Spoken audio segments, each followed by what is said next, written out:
हरे कृष्णा।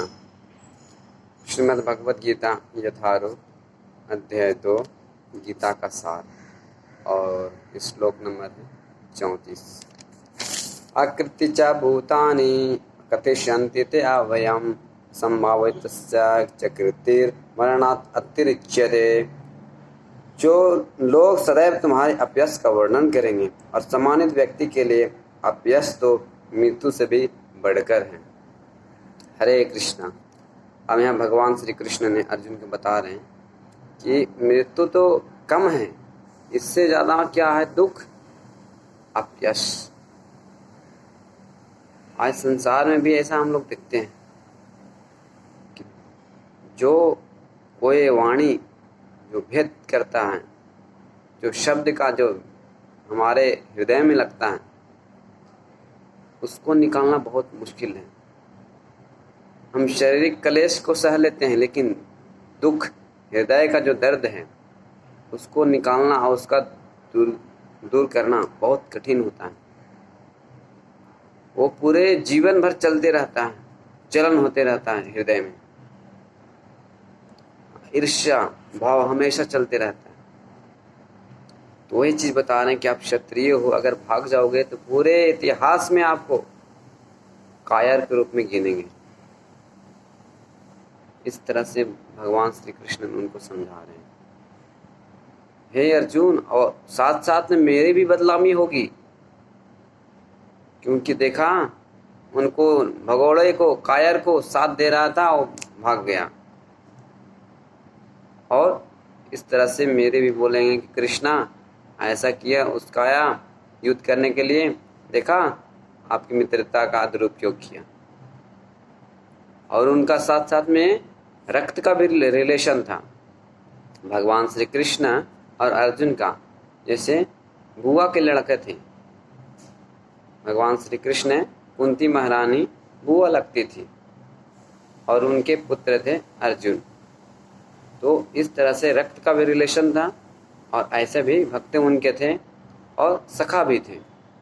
अगर उस तरह से उनको छोड़कर अगर रंग क्षेत्र से भागते हैं, युद्ध से पलायन करते हैं, तो बहुत बड़ी बदनामी होता भी भगवान श्री कृष्ण के।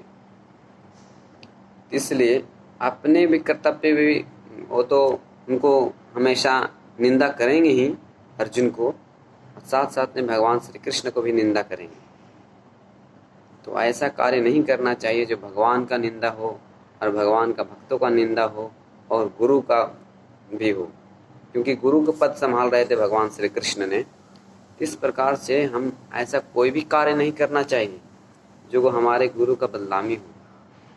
और अभी का नहीं, पूरे इतिहास में हमेशा एक, क्योंकि भगवान के जो लीलाएं होते हैं वो नित्य होते हैं और हमेशा लीलाएं चलती रहती हैं।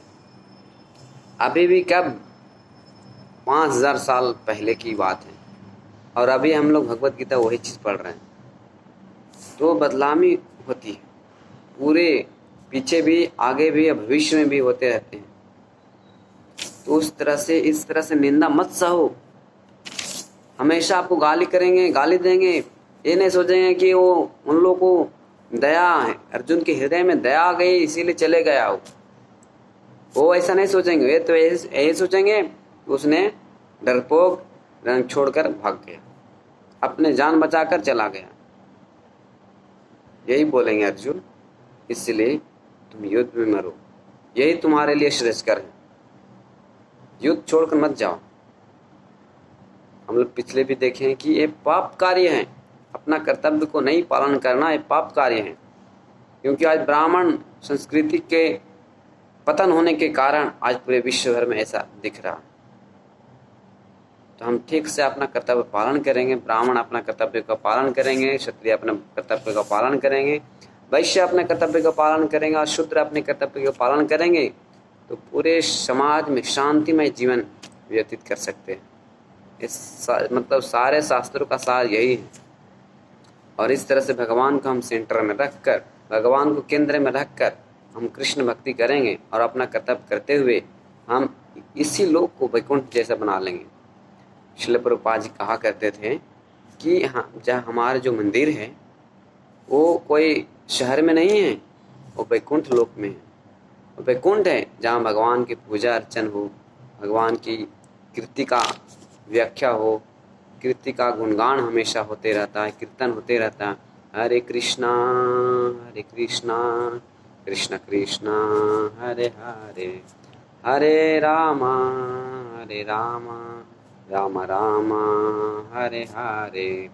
जहाँ हमेशा भगवान का कीर्तन होते रहता हो, वो कोई शहर और कोई रजोगुण जगह नहीं है, वो सत्वगुण में भगवान का गुणगान चल रहा है। वो हमेशा वैकुंठ लोक में निवास करते हैं लोग। वैकुंठ लोक में हमेशा भगवान की सदा नित्य सेवा होती रहती है। तो जहाँ भी भगवान के मंदिर हैं और भगवान के जहाँ पूजा होती है और भगवान का जहाँ भक्त हो, वो तीर्थ स्थान है।